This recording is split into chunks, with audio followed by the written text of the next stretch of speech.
ఇచ్చేసాక మనం ఆల్రెడీ నేను పెట్టుకున్నానండి పచ్చిమిరపకాయలు, కరివేపాకు అన్నీ కడిగి పెట్టుకుని కోసుకుని పెట్టుకున్నాను. ఇందులో అల్లం మనం ముందే దంచుకుని ఉంచుకోవాలండి. పచ్చివాసన పోయినంత వరకు మనం అల్లం కూడా మనం వేగించుకోవాల్సి ఉంటుంది.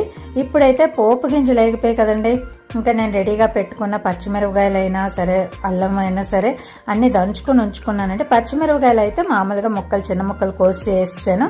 అల్లం దంచుకుని ఉంచుకున్నది ఇప్పుడు యాడ్ చేసాను. ఇలాగ పచ్చివాసన పోయేటట్టు అల్లం వేగించుకుంటే ఉప్మాలో మనకి పచ్చివాసన ఉండకుండా ఉంటుంది. ఇలా నేను కచ్చాపచ్చాగా దంచుకున్న అల్లం, పచ్చిమిరపకాయలు, కరివేపాకు ఇంకా తాలింపు వేసేసుకుంటున్నానండి. ఇప్పుడు నేను చెప్పాను కదా, మనం పై నూనె రాయడం కాదు, మనం కూడా దానికి తగ్గట్టే ఇలా డైట్ తీసుకోవాలండి. ఎప్పుడు ఉప్మాలు, ఉప్పిండ్లు అంటే ఏది ప్రోటీన్ లేకుండా ఉన్నది కాకుండా ఇలా అప్పుడప్పుడు ఇలా పెసలతో తీసుకుంటే మనకు మంచిదండి. ఇప్పుడు నేను 1.5 కప్ అయితే నూక